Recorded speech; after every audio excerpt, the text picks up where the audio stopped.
저희 브래드쇼는 지금까지 약 320여 회를 방송을 했는데요. 이 얘기는 그동안 제가 300여 분이 넘는 아주 귀한 분들을 이 방송을 통해서 만나섰다라는 것을 이야기하는 것이죠. 그렇다면 과연 제일 첫 번째로 출연하신 분은 누굴까요? 브래드쇼를 시작하면서 제일 먼저 나오실 분을 섭외하기 위해서 제가 또 얼마나 고민하고 또 심사숙고하고 기도하면서 이분을 모셨겠습니까? 그런데 이분이 나중에는 브래드쇼 64회, 65회에도 또 출연을 하셨어요. 바로 이경욱 선교사님이시죠.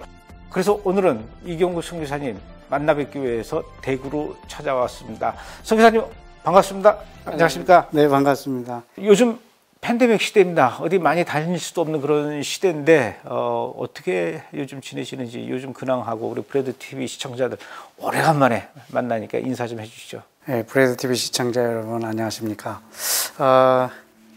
참 지난 1년 동안 하나님과도 동행하셨지만 또 코로나와 동행하시느라고 애 많이 쓰셨습니다. 그리고 또 삶의 모든 영역에서 코로나도 또 하나님의 나라를 이루는 또 통로가 될 거라는 또 확신도 있습니다.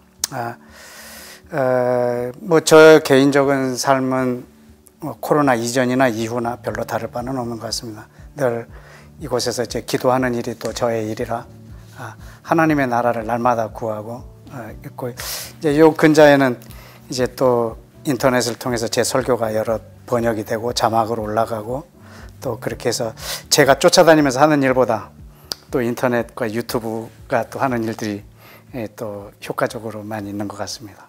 선교사님을 저희 브래드 TV에서도 뵀지만 또 이렇게 간간히 유튜브나 뭐 이런 영상을 통해서 메시지를 들어보면은 주로 메시지의 요지는 하나님 나라 그리고 또 이스라엘 회복 이런 얘기들을 많이 하셨어요. 그래서 오늘은 제가 선교사님께 하나님 나라 그리고 이스라엘 나라 이런 부분에 대해서 좀 집중적으로 한번 여쭤보려고 찾아왔습니다. 먼저 하나님 나라가 성경에서 어느 정도 비중이 있습니까? 성경은 약 1600년간 한 40여 명의 저자를 통해서 기록이 되었지만 그 안에 아주 공통적인 주제가 하나 흐르고 있습니다.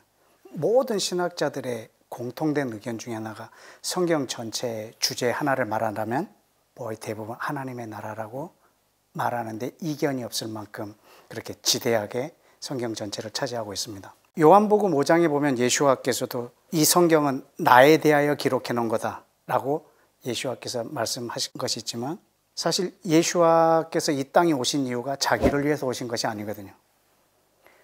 그분은 하나님의 나라를 위하여 이 땅에 오셨고, 그래서 예수와의 목적마저도 하나님의 나라이기에 성경 전체에서 하나님의 나라라는 주제가 차지하는 비중을 말하자면 전부 다이다 라고 해도 과언이 아니고 어떤 신학자들도 거기에 대해서 거부하거나 반박하지는 않을 겁니다.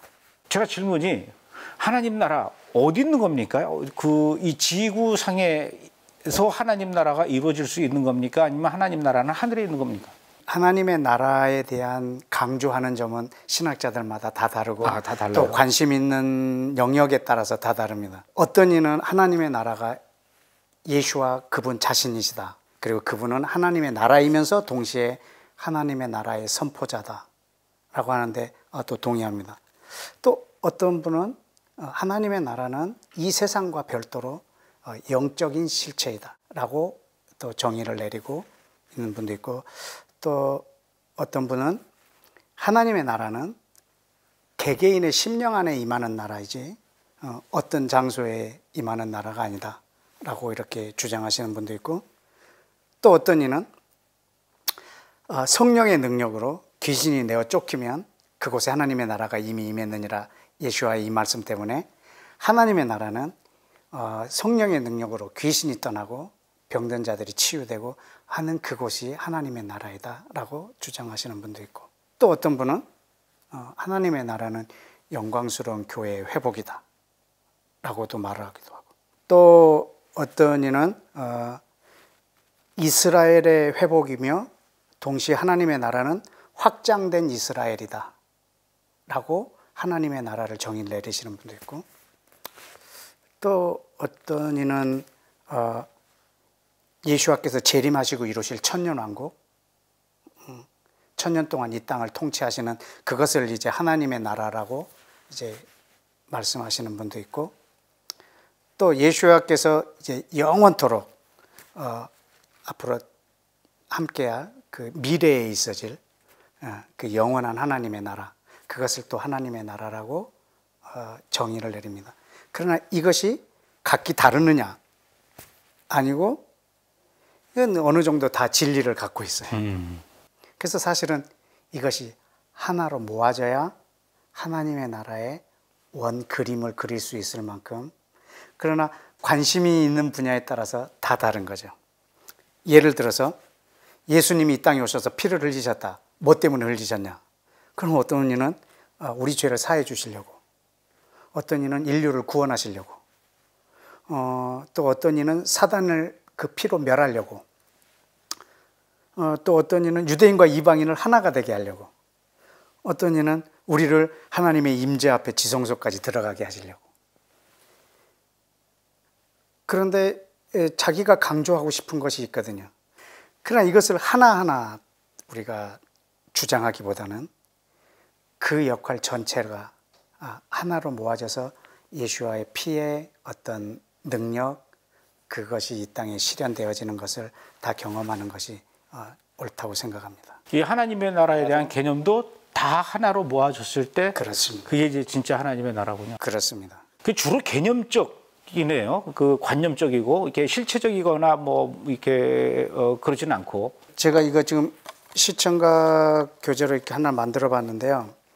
저는 어릴 적에 그 통나무로 만드는 물통을 써본 적이 있는데, 이렇게 나무 하나하나를 붙여갖고 이렇게 물통을 만든 거죠. 근데 이렇게 다 온전했을 때 물을 가득 채울 수 있는데, 어느 하나 통나무가 깨졌다면 물은 깨진 요 부분만큼밖에 못 차는 거죠.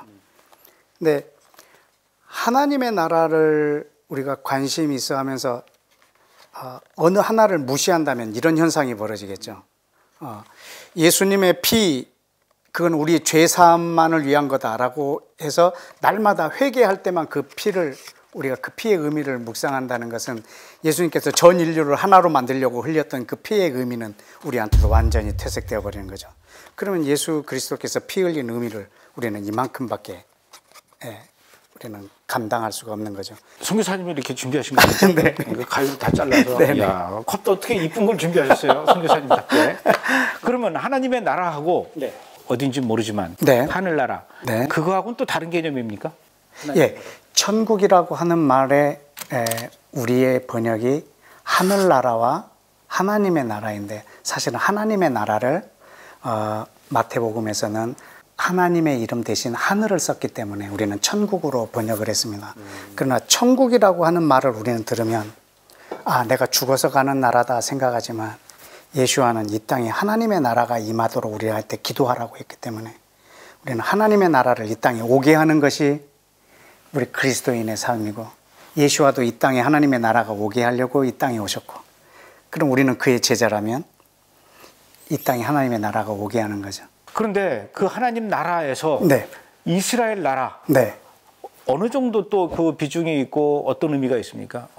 지금 아주 가장 중요한 질문을 하셨고, 제가 갖고 있는, 제가 이 땅에서 섬기고 있는 영역입니다. 하나님의 나라가 이 땅에 임하기 위해서 주어진 이스라엘의 역할이 있습니다.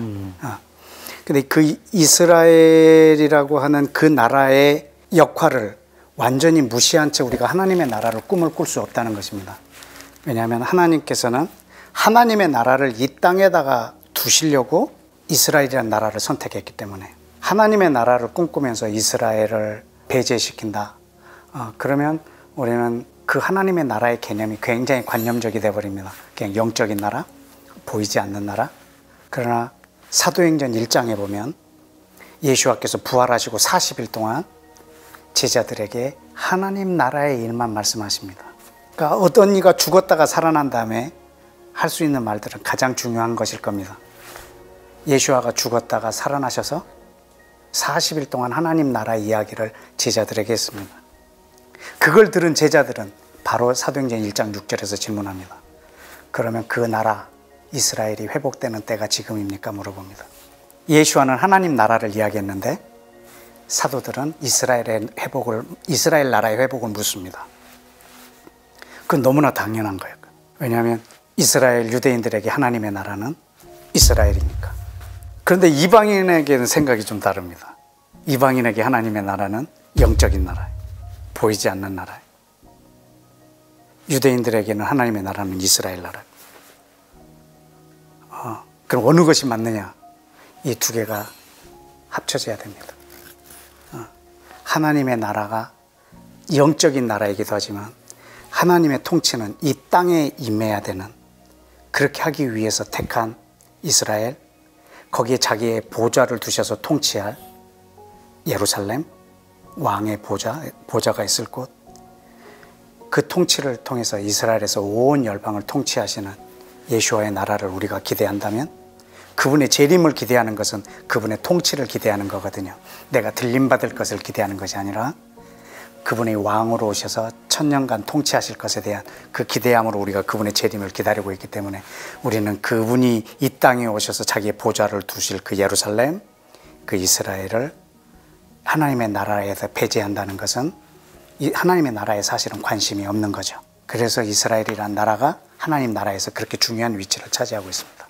그런데 지금까지 그 대부분의 신학자들은 네. 그 이스라엘과 예루살렘을 배제하고 네.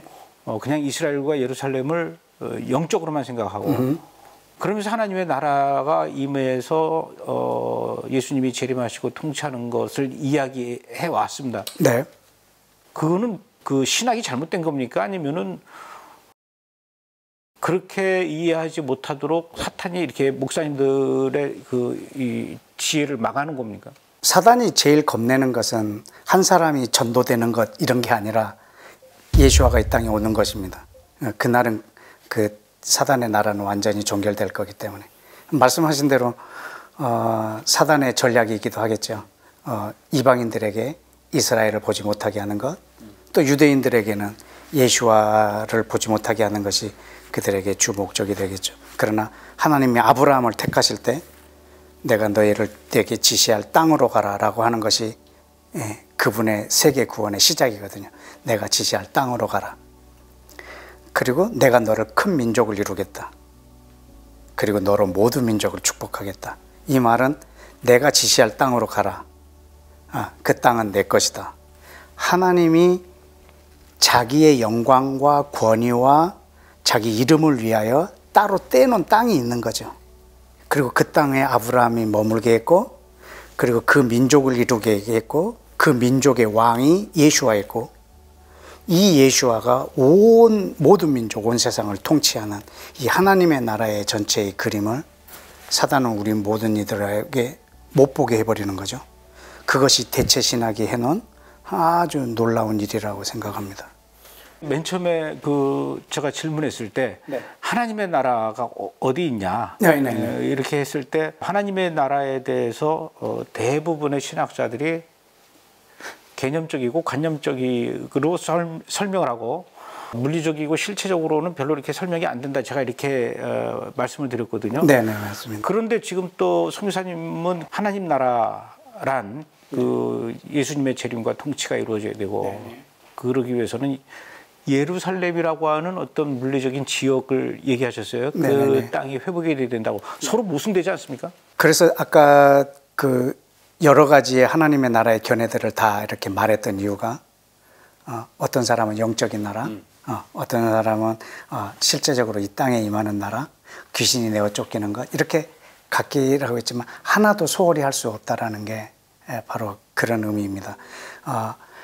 하나님의 나라의 최소 단위는 내 심령이고 하나님의 나라의 최대 단위는 온 열방이니까, 보이지 않는 곳에서부터 시작하지만 모든 보이는 것을 다 잠식하게 되는 거죠. 하나님의 나라는 이 세상에서 시작되는 것이 아니지만 마침내 온 세상을 하나님의 나라가 될 거거든요. 그런 의미에서 이거는 여기 있다 저기 있다 우리가 말할 수는 없지만 결국에는 온 땅을 지배하게 될 거라는 거죠. 그런 의미에서 우리는 하나님의 나라가 관념적인 것만이어서는 그 나라를 다 이해할 수가 없다는 거죠.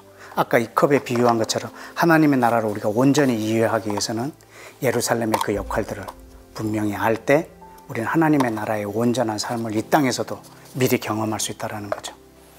그러면 하나님 나라를 이야기할 때 이것은 곧 종말을 이야기하는 것과 같습니까? 종말이라고 하는 것은 하나님 나라의 완성의 때를 말할 겁니다. 그러나 모든 신학자들이 또 공통적으로 동의하고 있는 것이 하나 있다면 그 already, not yet, 이미와 아직의 이 텐션 가운데 이 나라가 존재한다는 거예요.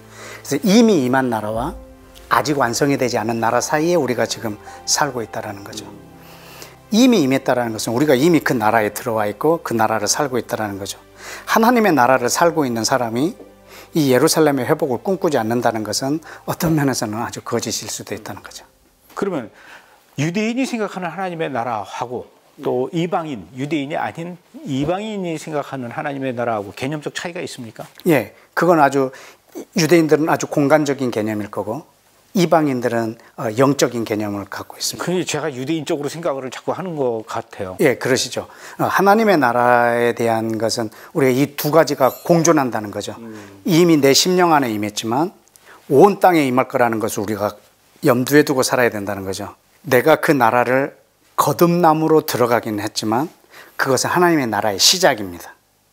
그러면 이 나라의 백성이 되었다면 이 나라가 온 땅에 임해서 우리의 왕이 온 열방을 통치하는 그것까지 보는 것이 이 하나님의 나라에 들어간 사람의 꿈이 되어야 되는데 우리는 내가 이미 하나님의 나라가 내 안에 임했기 때문에 나는 이제 죽으면 천국 간다? 그럼 이건 종교생활에 뭐 끝나는 거예요. 그렇기 때문에 그 하나님의 나라를 꿈꾸고 있다라고 하면 예수와가 이 땅에 왕으로 오셔서 온 열방을 통치하는 그것까지 우리가 계속 기도로 같이 동역해야 되는 것이죠. 조금 전에 선교사님께서 말씀하실 때 하나님 나라를 이해하는 그 구조에 대해서 공통적으로 보통 이제 already 이미 이루어진 것과 not yet 아직 이루어지지 않은 것 이런 것들을 이야기하셨는데 이런 구조 속에서 이스라엘을 보는 관점 어떻게 해야 되는 겁니까? 이미 임한 하나님의 나라에 들어온 사람이라면 하나님의 통치를 받는 것이죠. 하나님의 통치는 하나님의 법에 순종하는 것을 통치라고 말합니다. 그럼 하나님의 법이 뭐냐? 그건 성경에서 한마디로 예수와께서 요약을 해놓으셨고 그건 사도 바울도 계속 강조했듯이 하나님을 사랑하고 내 이웃을 사랑하라고 하는 이 두 개의 계명, 어떻게 보면 하나의 계명이기도 하죠. 이것에 우리가 순복하면서 사는 것이 이 하나님의 나라에 임한 사람의 삶이라고 생각합니다. 그리고 또 아직 임하지 않은 하나님의 나라의 개념에 있어서의 이스라엘의 역할은 이스라엘 예루살렘의 그 왕의 보좌가 이 예루살렘에 세워진다라고 얘기했습니다. 이 시편에도 보면 여호와께서 시온을 택하시고 자기 거처를 삼고자 하여 이르시기를 이는 내가 영원히 쉴 곳이라 내가 여기 거주할 것을 원하셨습니다. 또 21절에도 예루살렘에 계시는 여호와는 시온에서 찬송을 받을지로다. 이 시온이라고 하는 이 산, 이거는 그 왕이 자기의 보좌를 둘 산이고 마태복음에서도 예수와께서 너희가 하늘로도 맹세하지 말고 땅으로도 맹세하지 말고 예루살렘으로도 맹세하지 마라. 왜? 예루살렘은 큰 왕의 성이기 때문이다.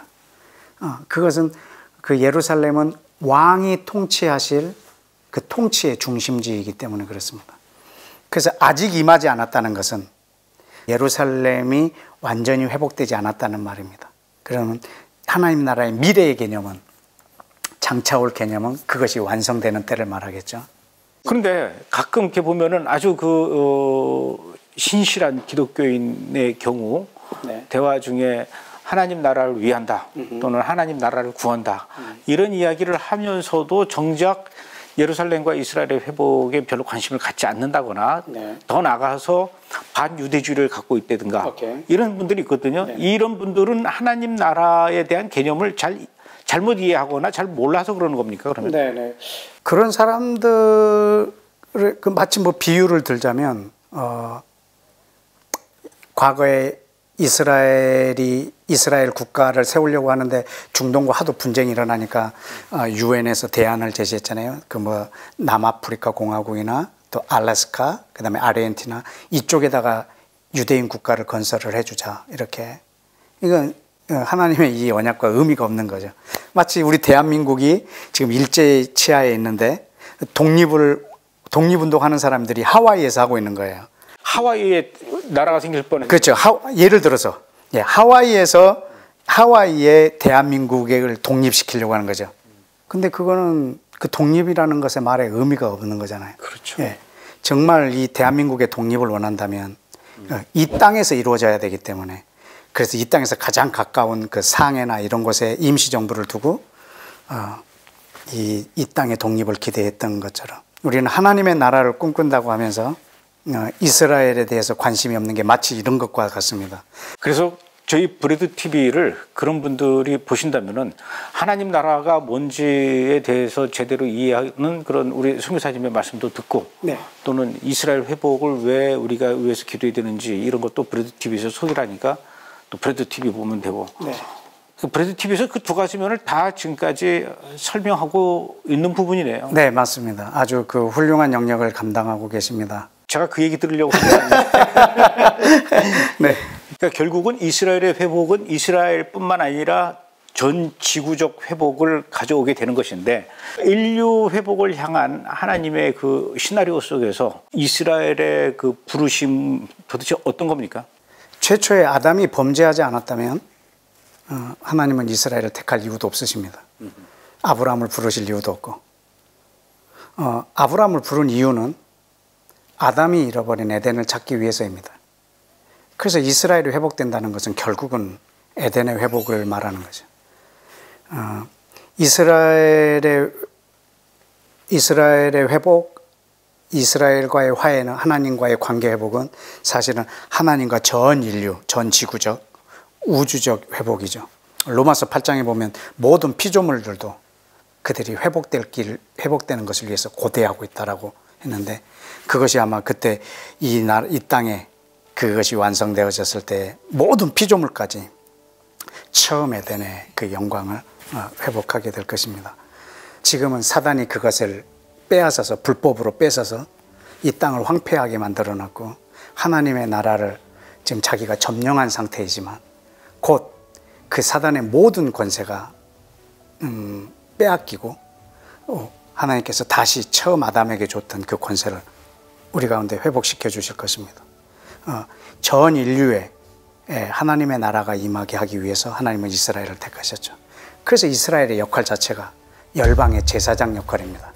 그 열방이라고 하는 말은 모든 나라라는 말의 의미도 있지만 온 지구적 제사장 나라이거든요. 그래서 이스라엘이 회복되는 것은 곧 온 열방이 회복되는 것과 같습니다. 제가 생각하기에도 그 에덴에 있었던 아담과 하와, 범죄하기 전에 네. 아담과 하와의 그 모습이 가장 이상적인 그런 관계 아닙니까? 네, 맞습니다. 아담과 하와가 범죄하지 않았다면 영원히 존속되어도 후회하시 없을 만큼 완벽하게 지으신 것이 바로 에덴이죠. 저는 거기를 완벽한 하나님의 나라라고 말합니다. 그 상황으로 다시 돌아가는 그렇습니다. 게 이제 에덴의 회복이고, 그렇습니다. 이스라엘의 회복이고. 그렇죠. 그 회복을 위해서 하나님이 이스라엘을 택하셨거든요. 그래서 이스라엘이 회복된다는 것은 하나님의 처음 계획대로 온 인류가 다시 회복되는 것을 말합니다. 이게 전 인류의 구원일 것이고, 피조물까지도 그 아들의 영광에 참여하게 될 것이고. 근데 우리 종교인들은 내가 죽으면 천국 가는 거, 이게 목적인 거예요. 그렇기 때문에 이스라엘에도 관심 없고, 이 땅이 회복되는 것에도 관심 없고, 오직 내가. 그래서 신부의 개념은 나를 예쁘게 단장해서 그 신랑이 왔을 때 나만 잘 보이면 되는 거예요. 난 내가 깨끗해야 돼. 근데 진짜 신부의 개념은 교회거든요. 이 땅에 교회가 세워지기를 원해야 되는데, 이 교회가 뭐냐면 유대인과 이방인이 그리스도 안에서 하나가 된 모습, 이게 교회인데, 그럼 신부로서 산다는 것은 이 교회가 완성되는 것에 내 시간, 물질, 열정, 이걸 다 쓸 수 있는 예수와의 제자 같은 사람이어야 하죠. 그러면은 천국 가는 그 소망, 이걸 가질 필요가 없는 겁니까? 내가 천국 가기 싫으냐? 그렇지 않습니다. 전 천국에 아주 가고 싶습니다. 저 사람이 죽었는데 천국에 있을지 어디 있을지 우리가 어떻게 아는가? 그거는 아무도 모를 겁니다. 그러나 알 수 있는 방법이 딱 하나 있습니다. 그거는 이 땅에서 이 사람이 하나님의 나라를 살았는가입니다. 지금 하나님의 나라를 사는 사람이 가는 곳이 하나님의 나라입니다. 내가 지금 여기서는 형편없이 살지만 나는 예수를 믿었기 때문에 죽으면 천국 갈 거야. 자기의 생각일 뿐일 거고. 하나님의 나라는 전혀 별개의 세상이 아닙니다. 예수와께서도 우리한테 힌트를 주셨거든요. 네가 천국에서 높은 자가 되고 싶으냐? 그럼 이 땅에서 섬기는 자가 되라. 연결되어 있다는 말입니다. 이 땅에서 섬기는 자가 천국에서 높은 자가 된다는 거죠. 전혀 별개의 세상이 아니라는 거죠. 이 말을 다시 바꾸면 하나님의 나라는 내가 지금 이 세상에서의 삶과 내가 죽은 다음의 세상이 전혀 별개의 세상이 아니라는 것이 사실은 예수와가 주신 힌트 속에서도 분명합니다. 하나님 나라의 완성을 국가의 독립 또는 건국이라고 하면은 지금 우리는 아직까지 국가가 완성되지 않은 임시정부의 그런 삶을 살고 있는 것과 마찬가지인데 우리 그리스도인들은 임시정부 기간 동안 어떤 삶을 살아야 되는 겁니까?